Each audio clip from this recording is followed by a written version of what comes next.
parents kicked me out because of my sister's pregnancy. Now, they're reaching out a year later to mend things, but I've moved on. My parents kicked me, 19F, out of my house almost a year ago, just a few weeks after turning 18. That wasn't even the worst part. It happened during finals week in high school, and I had nowhere to go. Fortunately, I have good friends since my best friend and her parents took me in, and I am quite grateful to them. My parents kicked me out because my older sister became pregnant, and they thought she needed to move back home so she could be well cared for. She is not even my whole biological sister, she is a half-sister. My mother had been dating my stepfather, Jacob, while they were in college, and she became pregnant a few months before graduation. However, she was too young at the time and chose not to marry him. It was only a fling, and they split up. Jacob, on the other hand, remained determined to be a father, so they co-parented Sasha, my half-sister, and maintained contact. When Sasha was 3, my mother met my biological father. They dated for 2 years before marrying. 1 year into their marriage, she became pregnant with me. However, my father was not prepared and wanted to end the pregnancy. My mother refused, and they separated ways. After my father abandoned my pregnant mother, she severed all relations with him and his family before reconciling with Jacob.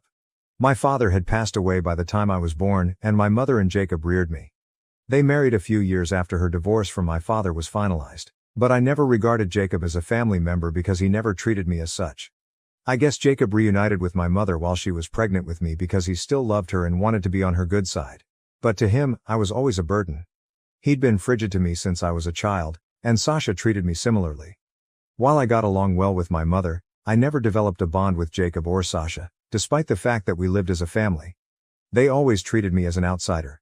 My mother has always claimed to love me as much as they do, but I've never felt that way. She never acknowledged our estrangement, and despite my attempts to connect with them when I was younger, I was always rejected. As I grew older, I saw what was going on and gave up on pursuing a relationship with Jacob and Sasha. I shouldn't have been surprised when they kicked me out because Sasha was expecting and wanted to move back in. However, it came as a shock. I should have known that Sasha would always be Jacob's priority, no matter how much older she was than me.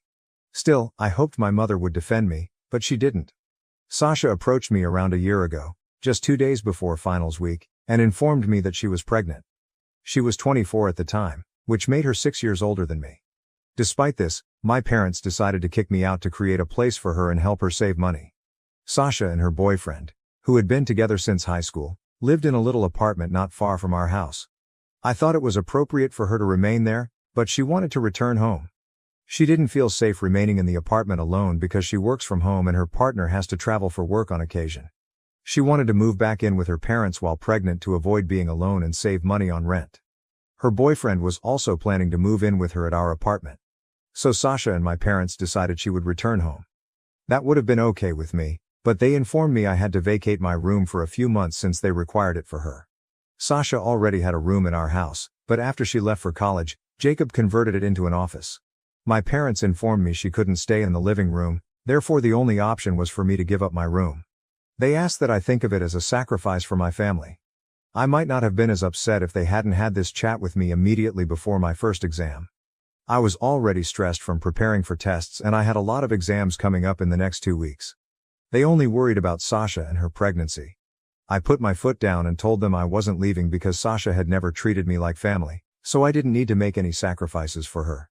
My parents attempted to reason with me, but I believed they were being unreasonable, and we argued until they snapped. Jacob told me I had to leave by the end of the week or I'd be tossed out, and no one could stop him because I was an adult. He stated that he had the right to decide whether or not I may stay at his place. I expected my mother to protect me, but instead she sided with Jacob. She stated they needed to make room for their real grandkids, and didn't have the time or energy to argue with me about it. She told me to do as I was told. My mom's use of the word real grandkids reaffirmed what I had already felt and known for years. My mom, Sasha, and Jacob were their own little family, and I had always been an outsider. I was really unhappy and decided to begin packing my things right away, oblivious to the fact that I had an exam the following day. They didn't even try to stop me as I departed, revealing where their priorities lay. I ended up on my best friend's doorstep. When I explained everything to her and her parents, they invited me to stay with them as long as I wanted. Many of you may wonder why I didn't ask for support from family members, but I don't know any. Jacob's family is exactly like him. They don't like me at all, and I knew addressing them would be futile. They would do everything they could to avoid helping me. My mother's side of the family is also unfamiliar to me. Apparently, her parents and the rest of the family abandoned her when she became pregnant with Sasha. They wanted her to concentrate on her studies and did not want her to continue with the pregnancy because she was too young. She did it anyhow, and no one has spoken to her since. They weren't even present for her wedding to my father, nor for Sasha's or my birth, as she told me. So since I had no relatives, I turned to my pals. After I was kicked out and moved in with my best friend and her family, I was continually expecting my mother to contact me. I had no such expectations of Jacob or Sasha because I knew they didn't care about me and were probably relieved I left because I never fit into their perfect family. What really hurt me was that my mother didn't contact me. After a few months, I gave up hope completely. A full year has passed since then, and I've heard from a few people that Sasha gave birth a few months back. She and her boyfriend have been sharing how pleased they are to be parents to their baby. The three of them are still living with my parents, perhaps to save money on rent. I honestly couldn't care less about any of it. I've been working on improving my own life. After I graduated from high school, I needed to figure out how to get to college. With little contact with my parents, I also lacked money. My best friend's parents had graciously allowed me to live rent-free, but I couldn't ask them to pay for my schooling, especially since they had 2 children of their own. I was anxious, but fortunately, I had applied for several scholarships. Because I'm a good student, I was able to obtain a scholarship from one of the institutions I applied to. It wasn't my first or even second choice, but I couldn't pass up the opportunity to save money. Sasha already had a room in our house, but after she left for college, Jacob converted it into an office.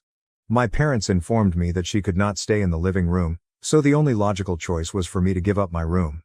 They begged me to consider it a sacrifice for my family. If they hadn't told me this just before my first exam, I wouldn't have been so unhappy. I was already nervous about studying for my examinations, which were due in the following 2 weeks, but they seemed to be more concerned with Sasha and her pregnancy. I put my foot down and told them I wasn't leaving since Sasha had never treated me like family, so I didn't feel obligated to make any sacrifices for her. My parents attempted to reason with me, but I believed they were being unreasonable, and we argued until they snapped. Jacob told me that I had to go by the end of the week or I would be tossed out because I was legally an adult and he had the right to decide whether I stayed in his house or not. I expected my mother to protect me, but she sided with Jacob. She explained that they needed to make room for their real grandkids, and did not have the time or energy to argue with me about it. Hearing her refer to Sasha's children as real grandkids reinforced what I had assumed for years. My mother, Sasha, and Jacob had their own small family, and I had always been the outsider. I was so unhappy that I started packing my things right away, ignoring the fact that I had a test the next day. They didn't even try to stop me as I departed, revealing where their priorities lay. I landed up at my best friend's house, and after explaining everything to her and her parents, they invited me to stay with them as long as I needed. You might wonder why I didn't ask other family members for assistance, but I don't really have any. Jacob's family dislikes me, so I knew it would be fruitless to seek assistance. I never knew anyone on my mother's side of the family. My mother always told me that when she became pregnant with Sasha, her family cut her off because they wanted her to focus on her studies. They didn't want her to get pregnant since she was too young, but she did anyway, and no one has spoken to her since. They weren't even present for her wedding to my father, let alone either of our births, according to her. So I didn't think I had any relatives to turn to, so I went to my pals instead. After I was kicked out and moved in with my best friend and her family, I kept expecting my mother to contact me. I had no such expectations of Jacob or Sasha, as they clearly didn't care about me and were probably relieved that I had left. What pained me the most was that my mother did not reach out at all. After a few months, I gave up hope completely. It has been a year since then. I found out from friends that Sasha had given birth a few months ago and that she and her boyfriend have been posting about their new life as delighted parents.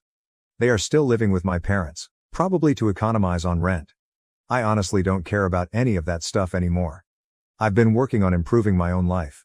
After graduating from high school, I needed to figure out how to get to college. It wasn't easy without having my parents' financial assistance. My best friend's parents were generous enough to let me live rent-free, but I couldn't ask them to pay for my tuition, especially since they had 2 children of their own. I was apprehensive, but thankfully, I had applied for numerous scholarships, and because I was a brilliant student, I was awarded one. It was not my first or even second choice of education, but I couldn't pass up the opportunity to save money.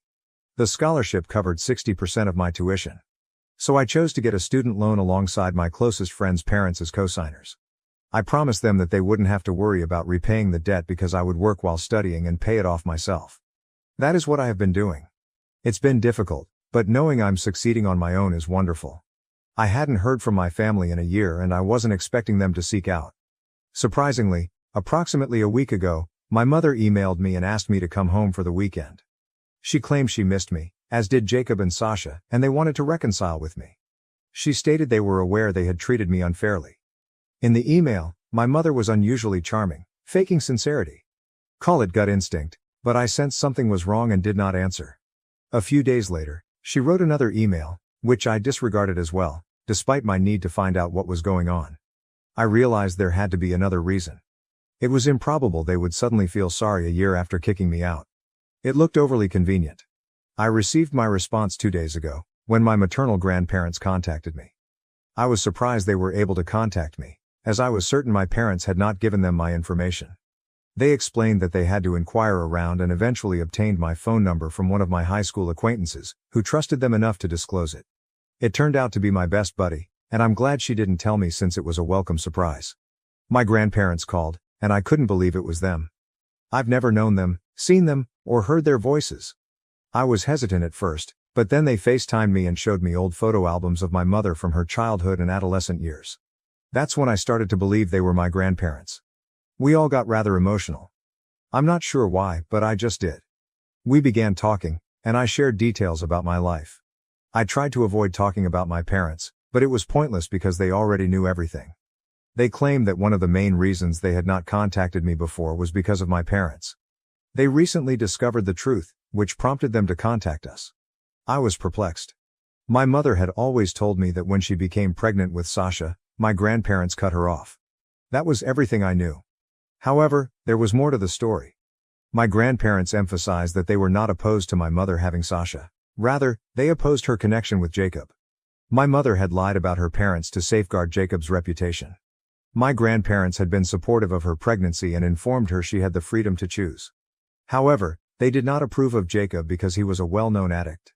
They had all grown up in the same area, attended the same high school, and even went to the same college, so my grandparents were well aware of Jacob's background. They promised my mother that they would financially assist her during and after the pregnancy, but only if she broke up with Jacob. They didn't want him to influence her. After much thinking, my mother ended their relationship because Jacob couldn't get his life in order. My grandparents took complete custody of Sasha once she was born, and Jacob had only supervised visitation privileges for the first few years. Jacob eventually finished his degree and became clean, but he relapsed every several months, so my grandparents never trusted him completely. They introduced my mother to my father, who is the son of a family friend. After a few years of seeing one another on and off, my mother married him because she had given up hope that Jacob would ever recover. But it appears she has never completely moved on from Jacob. A year into her marriage, she began an affair with him and became pregnant again. At that time, my mother had to tell my father about the affair since she couldn't picture her life without Jacob. Now that she was pregnant, she needed to tell him the truth. Her infidelity was the reason she got a divorce from my father and later married Jacob. So everything Mom said about my father's opposition to having me was a lie. After I was born, many paternity tests were performed, and I was happily not Jacob's child. I was, in fact, my biological father's daughter, which was a relief because I had no desire to be Jacob's biological daughter. My father even had partial custody of me for a period, although I scarcely remember it because it was so long ago. Unfortunately, my biological father died in a vehicle accident when I was 7 months old, allowing my mother to lie to me for the remainder of my life. My father's side of the family refused to have anything to do with me after his death, which was convenient for my mother. My grandparents were really disturbed when they discovered my mother was having an affair with Jacob. They gave her another ultimatum. She could either shut Jacob out of her life completely and focus on her marriage with my father, or she could get a divorce and never speak to them again. This time, my mother chose Jacob because he had been clean for about a year, longer than any of his previous stints. That was the final major disagreement my mother had with her parents. My mother was still pregnant at the time, and they did not communicate again until after my birth. My grandparents ultimately softened and decided to contact her so they could meet me, but Jacob refused to play along and form a happy family with them because of how they had treated him. So my mother turned down their attempts to reunite. My grandparents did not give up, however. They attempted to contact my mother every several months, but she never accepted them back into her life. This continued on for years until Jacob and my mother had financial difficulties and were unable to pay their rent. My mother had no one else to turn to, So she contacted her parents. In a great gesture, my grandparents gave her a house, hoping that it would bring them closer together. It was about 6 years ago when my family moved into our new home. It was a great improvement over the apartment we used to live in. I'd often wondered how my parents could afford such a wonderful property in such a desirable neighborhood, given that my mother was a receptionist and Jacob worked in sales. His company had been failing, so it seemed unlikely that they could afford it. I now realize that was all thanks to my grandparents. Despite this, my parents, being the ungrateful people they are, did not attempt to repair their relationship with my grandparents. Both my mother and Jacob were aware that my grandparents had paid for the house, but my mother insisted that they were not ready to reconnect and needed time to think about it. My grandparents, being naive, gave them room for a few months, but when my mother did not respond, they tried again. She kept claiming that she needed more time. This went on for years, and my grandparents eventually admitted that perhaps it wasn't meant to be. They were getting older and told me how humiliating it was to continually attempting to contact their daughter only to be denied each time. They finally admitted to my mother that they understood why she no longer wanted to be around them and regretted themselves for not being gentler in the past. The only thing they wanted was that my mother continue to send photos of our family so that they knew we were doing fine. Surprisingly, my mother agreed, and for the past few years, that was how my grandparents stayed in touch, which was quite sad. They told me everything, and I burst into tears. I had always thought of them as villains, but that was not the case. Now, as for how they discovered the truth. My grandfather just had a health scare with heart problems, and he and my grandma realized they couldn't keep pretending everything was fine. Because they weren't getting any younger, they wanted to make one final attempt to reconcile with the family before passing away. They stopped by my mother's house a few weeks ago, which is technically still theirs because they paid for it and their names are on the deed. When they came, my mother had no choice but to welcome and entertain them. They discovered they were great-grandparents when Sasha had her children. But when they asked about me, my parents became really uneasy and had no idea what to say. So they informed my grandparents that I was away at college and that it might not be a good time to contact me because I was in a vulnerable state due to examinations. They couldn't even come up with a false college name, which led my grandparents to suspect something was up. They had a gut feeling that my parents had made a mistake, so they left the house to speak with our neighbors. That is how they discovered that I had not been living with my parents for the past year after being kicked out. The neighbors didn't know why, but their son, who went to school with me, informed my grandparents that I had been staying with my closest friend's family for a while, and they could know more. That's how my grandparents got in touch with my best buddy, and they eventually found out what happened to me. Naturally, they were furious when they discovered the truth. My grandparents informed my mother that she and her family would need to evacuate the house in order to make room for their only real grandchild. It was the epitome of retaliation, using the identical things my parents had used to me. My best friend ensured that my grandparents knew just how to press that nerve. It now became clear why my parents were attempting to reach out and make amends. They were going to lose their home. My grandparents waited a few days to approach me after learning everything because they were concerned about how I would respond. They eventually decided to go forward with it since they had wasted so many years worrying about how my mother would respond, and they wanted to do the right thing now. However, my grandparents also wanted to give me the freedom to choose what I wanted. They told me that if I wanted to give my family another chance, they could continue to live in the house. But if I wanted them to leave, that is what would happen. Apparently, when they came, no one in the family seemed pleased to see them, and I was the only one who appeared truly interested in developing a relationship with them. My grandparents refused to be taken for fools anymore, so I had to decide whether I wanted my parents to have a home or not. If I'm being honest, I suppose I want them tossed out, but that sounds a little harsh. I'm not sure whether that's the appropriate thing to do. What if I told my grandparents I wanted to kick my family out? Update 1. Hello, first and foremost, thank you for all of your encouraging words. It means everything to me, and I appreciate it more than I can express. Regarding my decision, I've concluded that I do want my family to leave that house. I told my grandparents a few days ago, and now they're evicting my family. Of course, there's a lot of legal stuff involved, which my grandparents say I don't need to worry about. My parents have also been emotionally manipulative, particularly Sasha, but my grandparents are impervious to it. After speaking with me, they learned about all the falsehoods my mother had been spreading and how she had poisoned their grandchildren against them. They have no more sympathy for my parents. To be honest, Sasha and her partner are working grown-ups, so I'm confident they'll find something out, just like millions of others. The same applies for my parents. I don't feel guilty about any of it.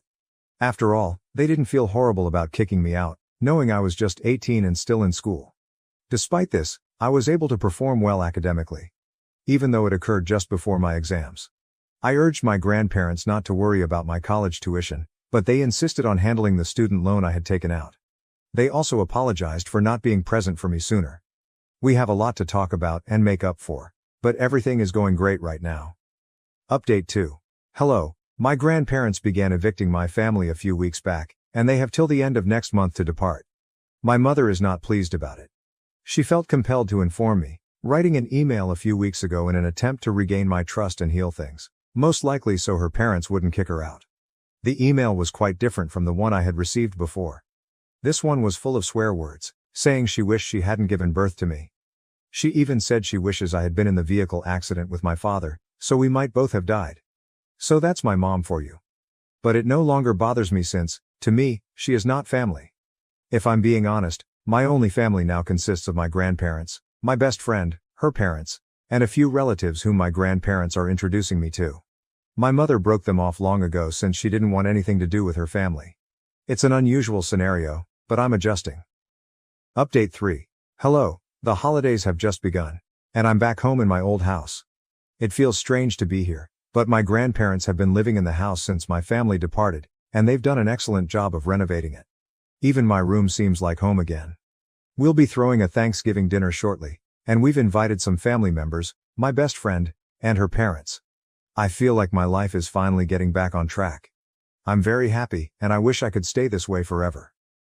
Thank you for watching. If you haven't subscribed yet, please do so and hit the notification bell to stay updated with more shocking real-life stories happening around you. Parents used my wedding fund for my twins' lavish celebration. So I finally cut them off, but now they're back needing my help. I, 28F, must explain everything here. I've had this rivalry with my twin sister Emily for as long as I can remember. In my case, it wasn't just between us, but I suppose that's normal for siblings. Without even recognizing it, my parents were deliberately pressuring us into it. I was just there, and they've always treated Emily like she's something unique. I'll tell you why this occurred. Emily is precisely 12 minutes my senior. You heard correctly, 12 minutes. It seems that's all it takes to be my family's golden child. Emily was their miracle baby, the one who could do no wrong, from the day we were born. I wasn't a horrible kid or anything, but she always received the credit for whatever I did. My first recollection of this partiality dates back to kindergarten. Both of us participated in the school play. I played the main part in Little Red Riding Hood and Emily got 2 lines as a flower. Emily started crying on stage during the concert after forgetting her lines. My parents missed my entire performance as they hurried to console her right away. Later that evening, they didn't even recognize my accomplishment, all they could speak about was Emily's bravery for trying. For the duration of primary school, this pattern persisted. Emily would be told, "Oh honey, you tried your best," if she received a C on an exam, but I would hardly be acknowledged if I received consecutive A's. I recall working on a science fair project about renewable energy for weeks in 4th grade. I conducted research, constructed models, and even spoke with regional environmental specialists. When I handed my parents the blue ribbon for winning first place, they hardly gave it a glance. Emily had a difficult day during volleyball practice, but that's still wonderful. Can we discuss this at a later time? After that, I stopped showing them my honors. The worst thing was that they made no effort to conceal their partiality. My dad used to make jokes at family get-togethers about how Emily was their firstborn and, despite the fact that we are twins, those 12 minutes somehow made her the older sister. "Emily is our responsible one, she looks after her younger sister," he would remark. I was standing there, listening to them reduce me to Emily's shadow and nothing more. Things started to have a significant psychological impact on me in middle school. I became quite driven to prove myself.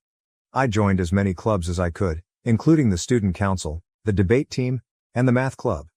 I was motivated to excel at everything, so I studied late into the night. Emily, on the other hand, coasted through, doing very little but somehow receiving more attention and recognition. One particular incident in particular sticks out. I was selected to compete in the state-level mathematics competition on behalf of our school in the 8th grade. I prepared for months, frequently studying until 2 or 3 in the morning. Emily had a recreational soccer match on the same day as the competition. In addition to not showing up to help, my parents didn't even inquire about how I was doing. All they could speak about when I brought home the trophy for second place was how Emily needed to be cheered up because her team had lost their game. With greater stakes, high school was more of the same. I was still participating in as many extracurricular activities as I could, taking all of my AP classes, and keeping my GPA at 4.0. Emily spent much of her time at parties and barely kept up a C average. She was still the fun and social one though, and I was criticized for being too competitive and serious. The discrepancy was brought to light during our senior year. Because of my academic accomplishments, I was named valedictorian, accepted on a full scholarship to a top university, and even had an article in the local newspaper. Emily enrolled at community college after barely graduating. However, my parents bemoaned Emily's failure to get into her first choice school for the whole of our graduation celebration, which was meant to be for the two of us. In their address, they made no mention of my accomplishments. The pivotal moment occurred while attending college. I continued to keep perfect grades while working part-time to support myself while attending a prestigious institution to study computer science. I would return home from every break with the hope that something had changed and that perhaps my parents had begun to see my value. Instead, it was Emily this, and Emily that. Somehow her decision to leave community college after just one semester was interpreted as a sign that she was brave enough to follow her own path. Then, in my junior year, came Thanksgiving break. Everything changed when my uncle, who had always had a slightly excessive love for alcohol, made a mistake. He disclosed that my parents hadn't even intended to have twins while he was thinking back on my mom's pregnancy. They were devastated to learn they were expecting 2 children when they had only intended to have 1. My dad, being the docile person he is, simply shrugged and said, "We'll figure it out." My mom had been concerned about how they would manage 2 babies. However, their method of figuring it out was to basically choose a favorite and focus all of their energy on her, which was of course, Emily, their cherished firstborn. In their minds, those pivotal 12 minutes were the difference. After years of wondering why they didn't care about my accomplishments, everything suddenly fell into perspective when my uncle confessed this to me when we were seated at the dinner table. It all made perfect sense. I was the afterthought and the unexpected addition, not the child they had hoped for. Something in me altered after that realization. I gave up trying to please them. I put all of my attention into creating my own life instead. I gave my all to my coursework and internships, wanting to succeed for myself, not for them. I received several job offers from prestigious tech businesses by the time I graduated. I took a job at a promising startup as a software engineer, and after 3 years, I was promoted to senior developer. Emily, meanwhile, was organizing this lavish wedding after meeting a wealthy man at a pub and having a brief flirtation. Naturally, my folks were ecstatic. They couldn't even recall the name of the company I worked for, yet they spent hours on the phone with her talking about the specifics of the wedding. My company was getting ready for an initial public offering, IPO, and my stock options were worth more than Emily's fiancé made in a year. The irony was that I was actually doing very well. They never inquired about my professional background. It was the wedding fund situation that ultimately crushed my heart. The only one who had ever treated us fairly was our grandmother. She left each of us a sizable sum of money before she died, especially for our upcoming weddings. She had been very explicit that we were to share the money evenly. She told me in private that she was aware of my parents' treatment of me and that this was her method of making sure I would have something that was exclusively mine. Naturally, though, my parents were unable to honor her last desires. Emily wanted this ridiculously lavish wedding, complete with a celebrity photographer, a fancy outfit, and several locations. They chose to take from my share of the inheritance rather than urging her to cut back or asking her wealthy fiancé to contribute more. They didn't even tell me. They didn't ask. It wasn't until months after the wedding that my inebriated uncle, yes, the same one, spoke about it at another family get-together. They responded angrily when I confronted them about it. "Oh honey," my mother remarked, dismissively waving her hand, "we were going to tell you eventually. When we can, we'll reimburse you." Even worse was my father's reply. "Well, Emily needed it more. She's the conventional one getting married, and since you're so preoccupied with your work, it's unlikely that you'll even desire a lavish wedding." I felt nothing as I stood in their kitchen staring at these folks who were meant to be my parents. This deep emptiness, without any sadness or rage. They were unable to even comprehend the wrongness of what they had done. They believed that since it was for Emily, it was totally acceptable to take my inheritance without my consent. Emily had always been the focus. I returned to my flat that evening and gave my life a lot of thought. I came to see that Emily had eclipsed or completely disregarded every significant turning point, accomplishment, and proud moment. My graduation from high school. They were too preoccupied in comforting Emily over her grades. Due to Emily's difficulties at community college, my college scholarship was hardly recognized. Emily was preparing for her wedding, so she disregarded my first promotion. I did something I should have done years ago when I opened my laptop. I emailed them and said, I am aware of the wedding fund. I am aware that, without consulting me, you used my inheritance to pay for Emily's wedding. The way you've treated me throughout my life is more important than the money. You never made an effort to conceal the reality that I was never the daughter you desired. I'm done attempting to win your affection and acceptance. I'm over being the kid you didn't want. Do not get in touch with me again unless it is to repay my money, please. I felt a tremendous weight lift off my shoulders as I pushed send, banned their numbers and deleted them from all social media. I didn't have to worry about trying to meet Emily's standards or gaining acceptance that I would never receive for the first time in my life. It has been a life-changing year. I gave my job and personal development my all attention. My stock options are now worth more than Emily's whole wedding expenses because our company's initial public offering, IPO, was a success. I started therapy to address my childhood trauma, purchased my own home in a desirable area of the city, and formed sincere friendships with individuals who genuinely respect me for who I am. Occasionally, Emily makes an effort to connect with distant family members or mutual friends. She will write things like, "Family should stick together," or "You're still my sister." But as she saw our parents discount my accomplishments throughout the years, where was this sense of family? When she joyfully received my inheritance for her wedding, where was that? She shared our parents' complicity in everything. Some relatives have attempted to place the blame on me by claiming that I'm being too severe, that blood is thicker than water, and other such things.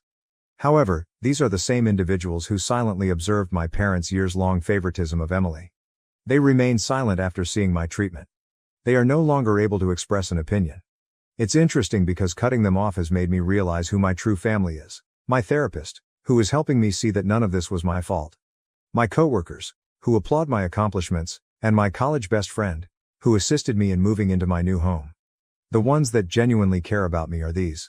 I have been offered a role as team lead at the firm I work for, which recently launched a new office in a different state. I'm making a decision for the first time in my life without considering how it will compare to Emily or what my parents will say, and it's a great opportunity. It feels amazing to be living my life for myself. Am I the jerk for cutting them off entirely? Reddit? I often question whether I'm being overly dramatic, but every time I consider the possibility of getting back in touch with them, I reflect back on all the years I spent feeling inadequate, and I know I made the correct decision. It's going to get even more complicated now, though, and I need your honest thoughts on what I should do next. Update 1. 2 weeks ago, everything changed drastically.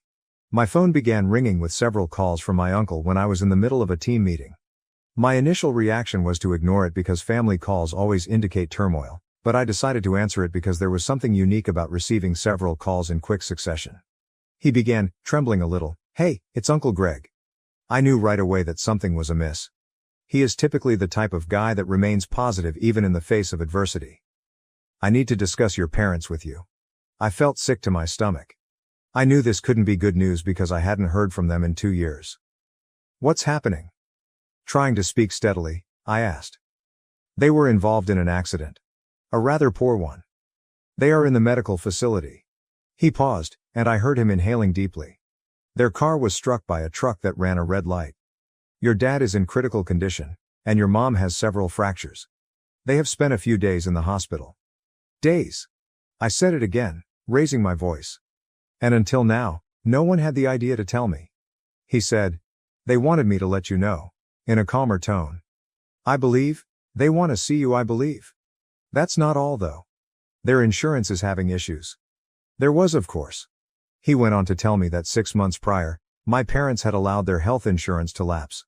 They had been having financial difficulties due to credit card debt and poor investments. They were far from being discharged from the hospital, and the medical bills were already mounting. "What about Emily?" I knew the answer when I asked. Uncle Greg let out a sigh. "She said she couldn't assist with the bills when she visited once, immediately following the accident.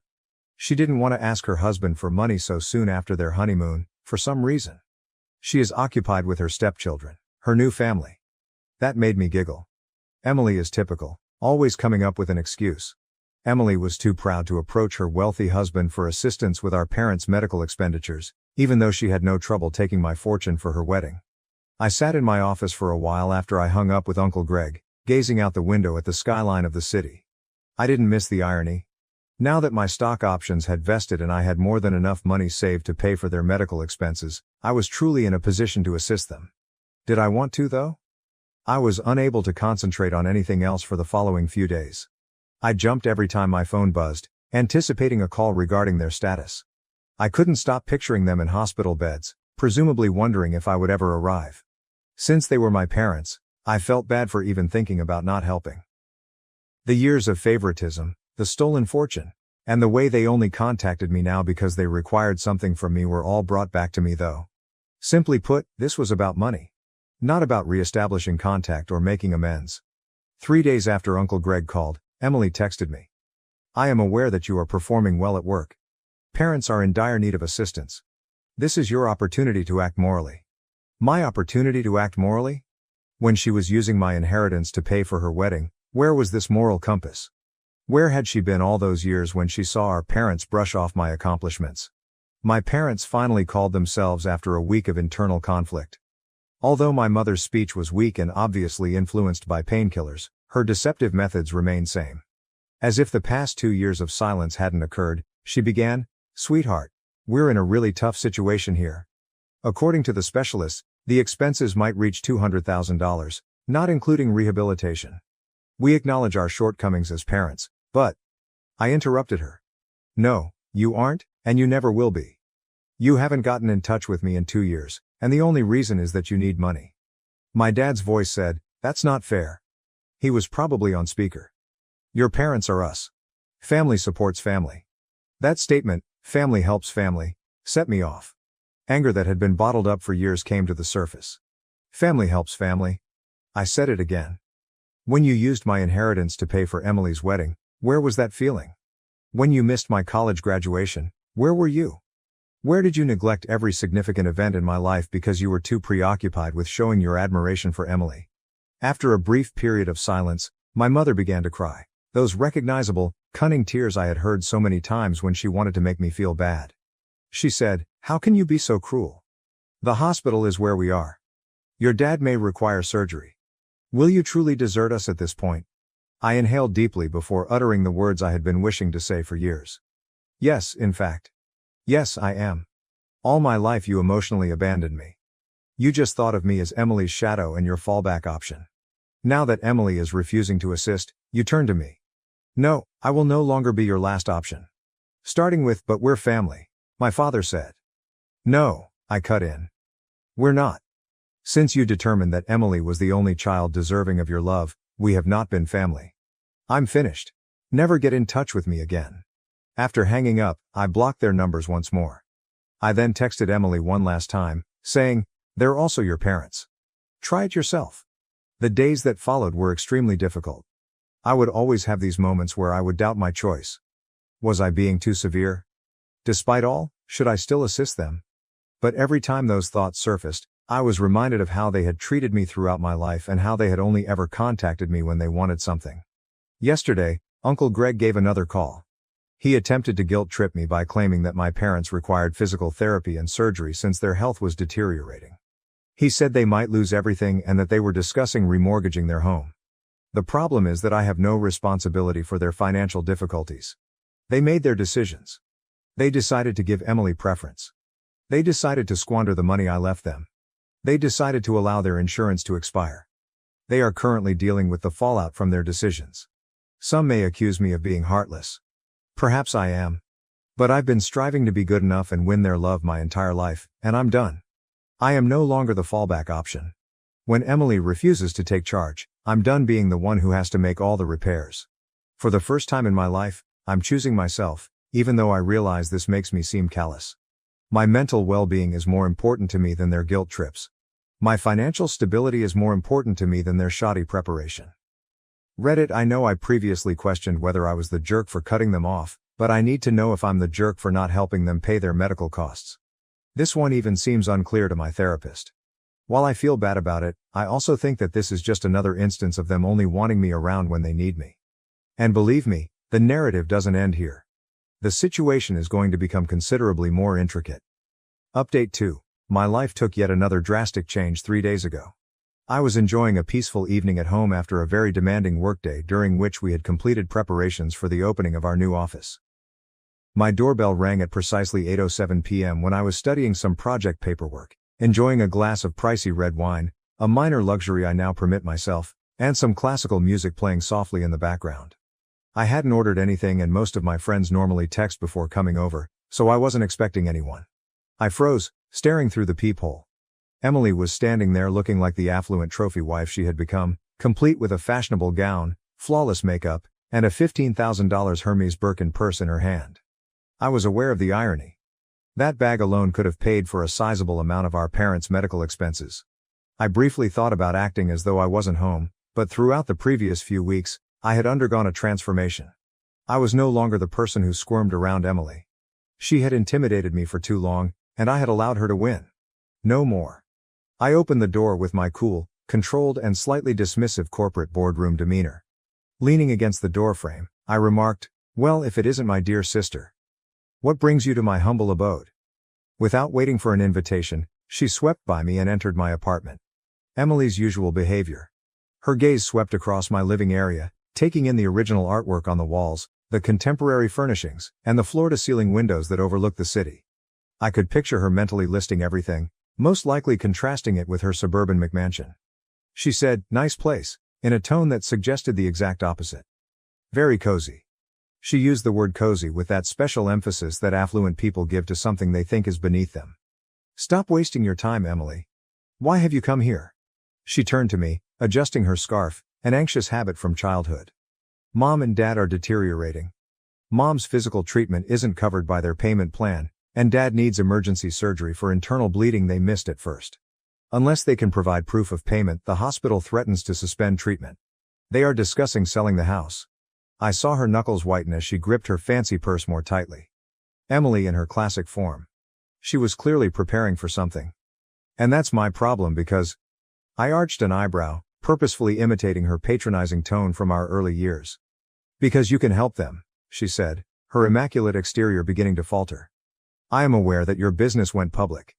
I checked the pricing of the stocks. I conducted research. You've got the cash." That made me giggle. The sound, which was perhaps rougher than I intended, reverberated off the walls of my flat. "Oh, you have been monitoring me? How intriguing. Before using my inheritance to pay for your wedding, did you do this much research? Or prior to your own refusal to assist them? In all this, where is your wealthy husband?"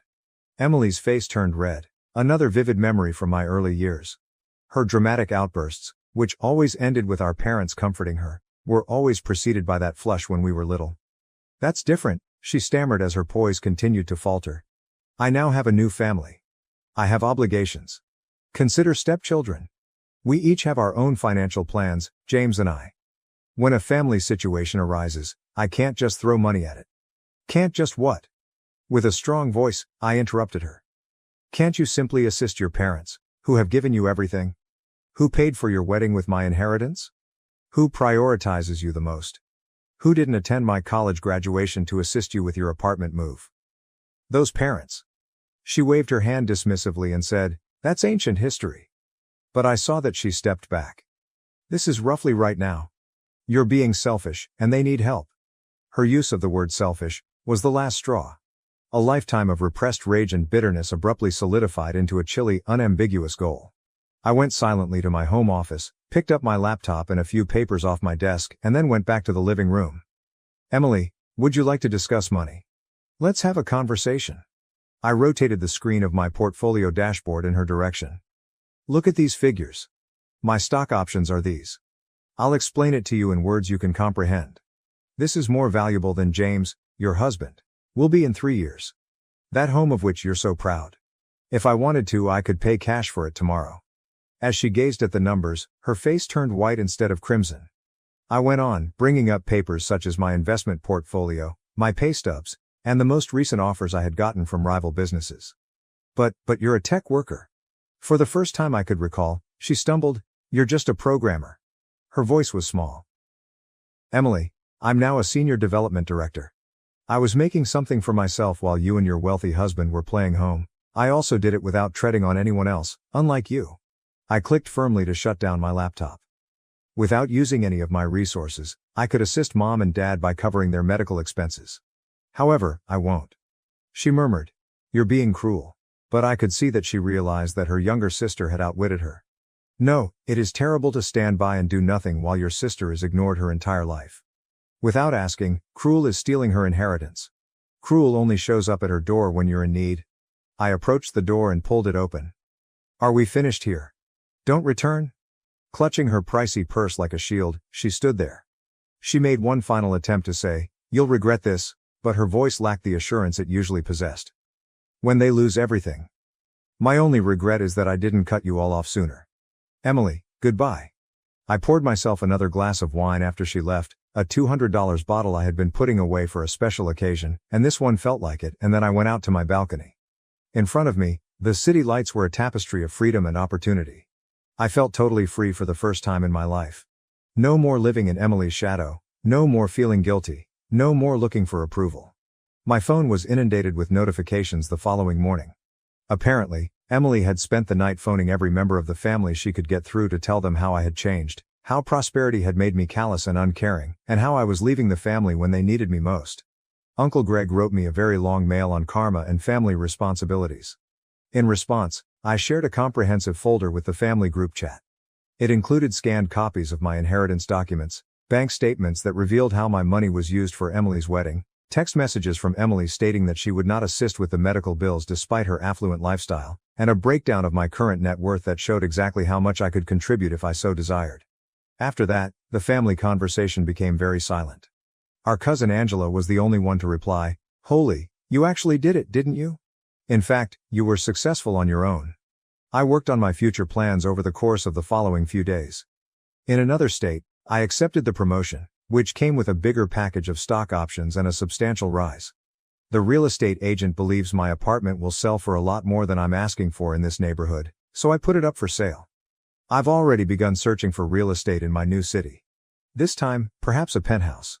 Emily sent me one last text last night, which said, "Mom's crying every night because of you." I commented, "She had years to cry about how she treated me," and included a screenshot of my inheritance paperwork in my response. Her tears are no longer effective. After that, I blocked her number and all of my other family contacts. Closing the last chapter of a book I should have finished years ago was how it felt.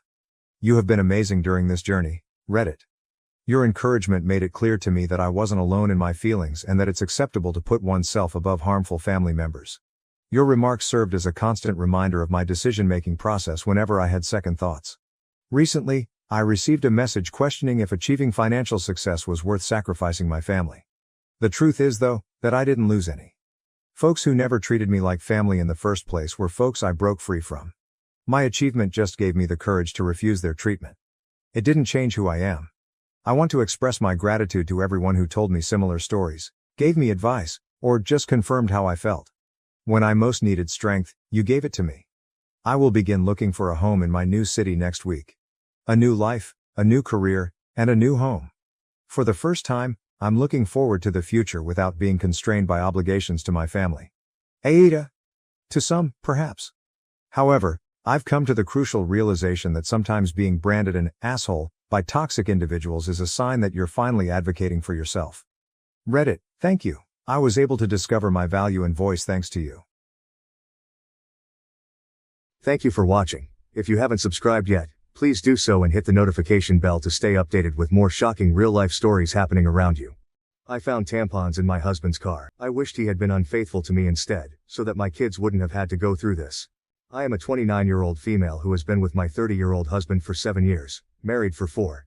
I've never had reason to suspect he was unfaithful to me or even remotely dissatisfied with our marriage. He likes to joke that we're still living the honeymoon phase, nearly 5 years, and 2 kids in. I wouldn't have questioned that, or him, were it not for a surprise I found in his car last month. When buckling our daughter into her car seat, I noticed something slotted between the cushions. At first, I thought it was just some stray toy or snack wrapper, so I reached down to fish it out. As my fingers closed around the object, I felt the familiar cylindrical shape of a tampon. Confusion washed over me as I pulled it into view, the bright wrapper stark against the upholstery. This wouldn't have been so unusual had I not had an IUD that has stopped my period for the past year, and I didn't even recognize the wrapper style.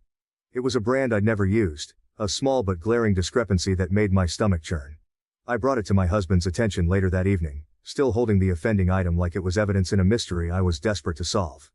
He didn't seem to understand what it was at first, staring at the tampon in my hand with genuine confusion.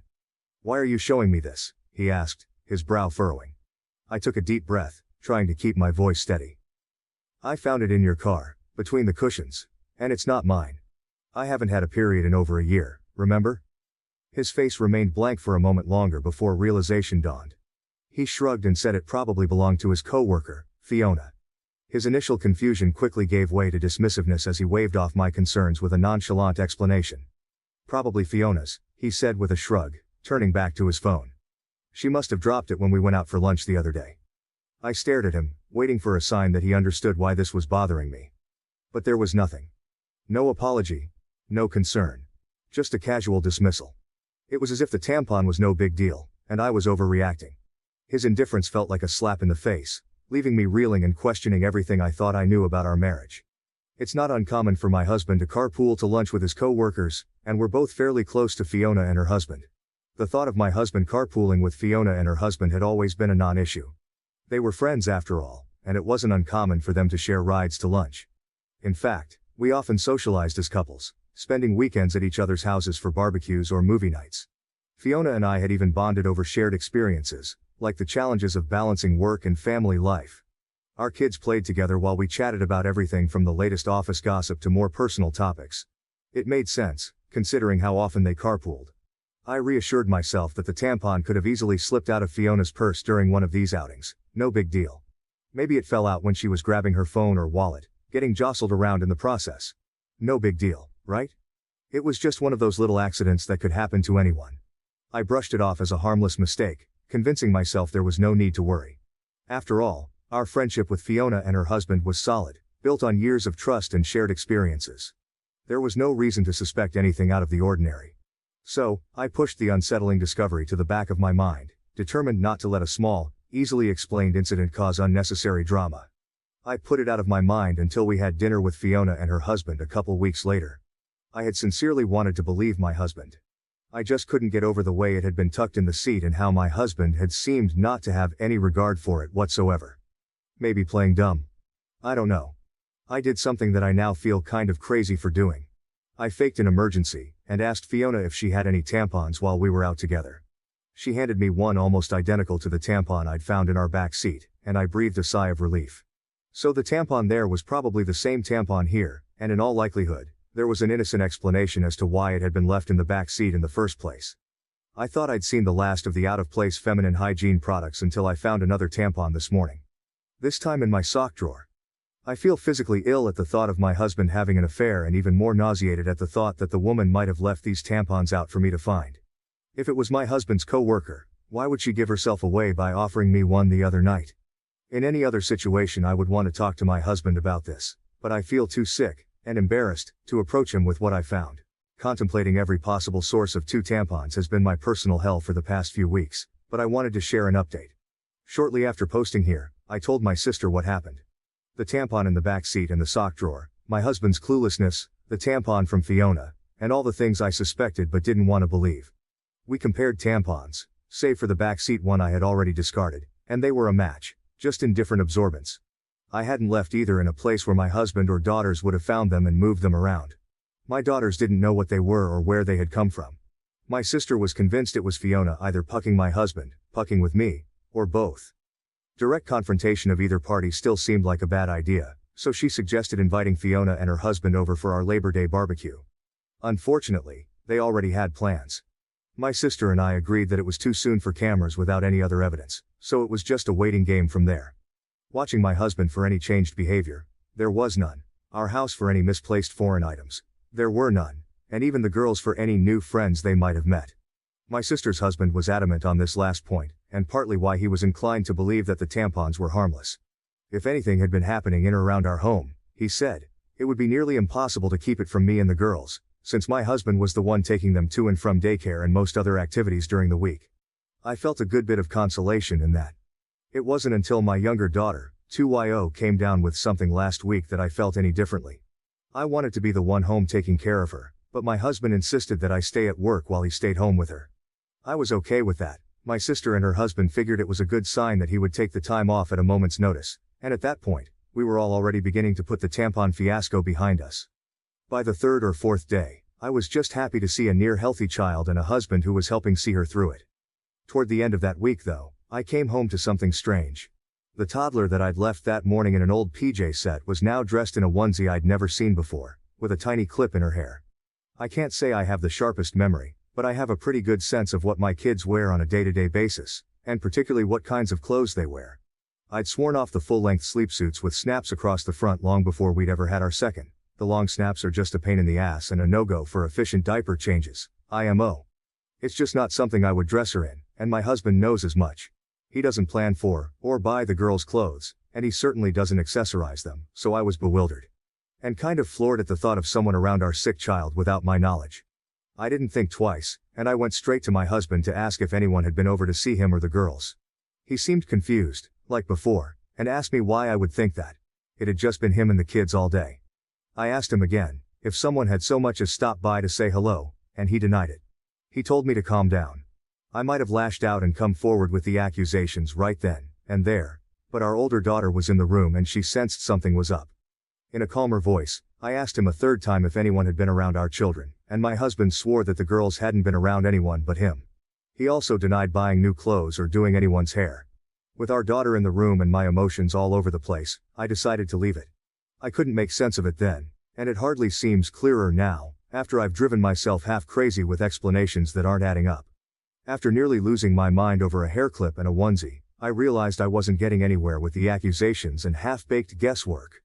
I'd gotten so absorbed in the paranoia and misery of my situation that I wasn't sleeping, eating or caring for my kids the way I should have been. And I wasn't getting any answers. So, I decided to pull the trigger on the hidden cameras and have them shipped to my sister's house, with my brother-in-law agreeing to help with the install setup over at mine. Before the cameras were ever delivered though, I got my long-awaited confirmation, last week. The day began like any other weekday morning in our bustling household. My husband and I rushed around, trying to corral our two energetic daughters into their school uniforms, all while attempting to grab a quick bite to eat ourselves. Despite the chaos, there was a sense of camaraderie in the air, as if we were all in this hectic dance together. Once the girls were dropped off at school, my husband and I went about our respective workdays, counting down the hours until we could reunite with our little ones. But there was a strange feeling that I couldn't shake off, no matter how hard I tried, and it only intensified when I received a notification on my phone while at work. A ring notification. Motion at the front door. I clicked on the video clip, half expecting to see the usual delivery person or neighbor passing by. But what I saw left me stunned. There on my doorstep was a young woman leading my daughter into the house, hand in hand, with my husband and other daughter close behind them. My heart hammered in my chest as I watched, my mind struggling to comprehend what I was seeing. The girls were supposed to be in daycare, and my husband was at work. The woman, as far as I knew, was living 2 states away with a court order keeping her there. Yet here she was, in our home, with my husband and children. A wave of panic washed over me as I scrambled to make sense of the situation. Was this some kind of mistake? A misunderstanding? Or was there something more sinister at play? I felt a knot form in the pit of my stomach as I realized that the answers to my questions might be far more troubling than I ever could have imagined. I stared at the screen in disbelief, the blood pounding in my ears as I watched the unthinkable unfold before my eyes. There, on the footage captured by our Ring doorbell, was a scene straight out of a nightmare, a woman I hadn't seen in years, leading my youngest daughter into our home hand in hand, with my husband and older daughter trailing behind them. The shock of the moment rendered me momentarily speechless. How could this be happening? The girls were supposed to be at daycare, and my husband at work. Yet here they were, entering our house with a woman I never thought I'd see again. My sister-in-law. My initial reaction was one of sheer disbelief, a desperate hope that there must be some kind of mistake, some innocent explanation for what I was witnessing. But as the reality of the situation sank in, a wave of anger surged through me like a tidal wave, threatening to consume everything in its path. With trembling fingers, I reached for my phone, my heart pounding in my chest as I dialed my husband's number. I needed answers, and I needed them now. But as the phone rang on the other end, there was no response. I immediately called my husband to ask him what the puck this woman was doing in our house. He didn't answer, so I texted it to him. Even in his stupidity, he probably realized he had messed up by going through the front door, knew I had gotten the Ring notification, and wanted to delay the inevitable. By the 5th or 6th subsequent call though, he did pick up. The woman on the camera was my husband's sister. As I would come to find out later, she was the likely source of both tampons, the onesie, and the bow. She is also registered as an individual with a history of abuse, and a recovering addict, who spent the better part of her adolescence and young adulthood coercing the silence of another one of my husband's family members after she had abused them. I hadn't seen or heard from her in years, and from the way my husband talked about her, I didn't expect I ever would. But here she was, in our house, with our children. It wasn't just the shock of seeing her after years of silence that left me reeling. It was the realization of what her presence in our home meant. My sister-in-law, fresh off another stint in rehab, was the last person I expected to find sneaking into our lives, especially under such clandestine circumstances. The gravity of the situation hit me like a ton of bricks. This wasn't about a random tampon or a harmless mistake. It was about deception and betrayal at the deepest level. Suffice to say, I was livid. It wasn't an affair at all, and still, somehow, infinitely more disgusting knowing who it was and why all of this had been happening. Apparently, my sister-in-law had wanted to reconnect and make amends with people she'd hurt. And my husband was high on that list. The irony of her attempts at reconciliation through deceit and intrusion was not lost on me. My husband didn't want me to know or, worse, try to keep her family, our children, away from her, so they'd been meeting in secret, often at our house when I was at work. They would enter through the garage, in my husband's car, so the Ring camera at the front door wouldn't tip me off. The level of planning and secrecy involved made my skin crawl. She spent the night on a weekend I had been on a business trip and slept in our bed. The very thought of her in our home, in our bed, made me feel violated. She babysat our girls on a night my husband told me he had dropped them off at his parents'. The casual way he had lied to me, the ease with which he had kept this secret, made me question everything I thought I knew about him. She bought the girls clothes and dressed my youngest in the onesie and bow that my husband had promised in his life I had dressed her in myself. The image of my daughter in that unfamiliar outfit, a tiny clip in her hair, now felt like a haunting reminder of the betrayal that had been unfolding right under my nose. And yet, when I turned to my husband for reassurance, for a glimmer of hope in the face of uncertainty, all I found was disbelief and denial. He brushed off my concerns with a casual shrug, insisting that it was all in my head, that I was overreacting to a series of harmless coincidences. My husband swore this was all in my head. The tampons, the onesie, the bow, and all the rest. He was perfectly content to watch me agonize for weeks over a woman he insisted didn't exist. Shrugging off each progressively more unsettling discovery like it was news to him and telling me I was being irrational. He insinuated that I was experiencing postpartum depression, 2 years after I'd given birth. 4 years later I told him that one of my biggest fears for motherhood was to suffer from PPD like my mother had with me, to not be fully present for our babies and be left with a world of guilt and regret as they grew older.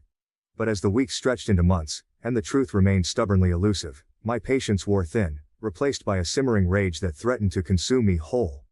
How could he dismiss my fears so callously, to gaslight me into doubting my own sanity?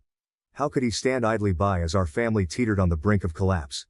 He told me I wasn't sleeping enough, that I missed the girls too much, that I needed to take a step back and reevaluate the state of my mental health. I gave him the benefit of the doubt because he was my husband, and because no other version of events made sense. Now, after a month of this mindfuck, I have nothing to show for my trust but this pathetic situation. And a lot of anger. My husband failed to explain himself. When confronted, he stammered and stumbled over his words, offering half-hearted excuses that made no sense. He muttered something about trying to protect me from unnecessary stress, about his sister just wanting to make amends, but his words were disjointed and unconvincing. Each excuse was more implausible than the last, a desperate attempt to cover up the truth. His evasiveness only confirmed my worst fears. The man I had trusted and built a life with was now a stranger to me, hiding behind a facade of lies and deceit. I watched as he avoided eye contact, his shoulders slumped in defeat. The weight of his betrayal hung heavily in the air, a palpable presence that neither of us could ignore. There was no reasonable explanation for his actions or for the deceit that had tainted our marriage. Every time he opened his mouth, I could see the panic in his eyes, the realization that he had been caught and there was no way out. His silence on certain points spoke louder than any words ever could, revealing the depth of his dishonesty. I knew then that I couldn't stay with someone who had so blatantly betrayed my trust and jeopardized the safety of our children. The thought of my daughters being exposed to such toxic secrecy and manipulation was unbearable. I had to prioritize their well-being, and that meant making the hardest decision of my life. With a heavy heart, I told him it was over. The look of shock and desperation on his face was almost pitiable, but it couldn't erase the damage that had been done. I walked away, determined to protect my children from any further harm. I decided to end the relationship and file for divorce. The decision was both heartbreaking and empowering. It was devastating to acknowledge that our 7-year journey together had come to such a bitter end, but it was also liberating to take control of my life and prioritize my well-being, and that of my children. The divorce process was long and grueling. Each step felt like a new battle in an endless war. There were countless court sessions, each more draining than the last, where I had to relive the pain and betrayal over and over again. My husband fought me every step of the way, refusing to accept responsibility for his actions and attempting to paint himself as the victim. His determination to contest every detail made the process even more exhausting and emotionally taxing. In court, I detailed the discovery of the tampons, the hidden meetings with my sister-in-law, and the lies my husband had told to cover his tracks.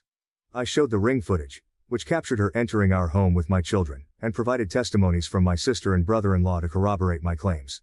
However, the court needed more than assumptions about my sister-in-law's character. They required concrete evidence of her past and present behavior, which was not easy to obtain. Despite these challenges, I remained focused on the bigger picture. I emphasized my husband's deceit and the breach of trust, which were undeniable. The court recognized the complexity of the situation and the emotional turmoil it had caused. After months of legal battles and countless court sessions, the court ruled in my favor. I was granted primary custody of our daughters, with my husband receiving supervised visitation rights. The judge acknowledged the need for a stable environment for the children, considering the deceit and the potential risks involved. Looking back, this ordeal taught me several valuable lessons that I hope others can learn from. Trust is the foundation of any relationship, and once it's broken, it's incredibly difficult to rebuild. Always listen to your instincts. If something feels off, it probably is. Communication is key. Address issues head on rather than letting them fester. Most importantly, never settle for less than you deserve. My children and I deserve a life free from deception and betrayal, and I am committed to building that future for us. In your opinion, what do you think about this story? Please leave your comment below to let me know.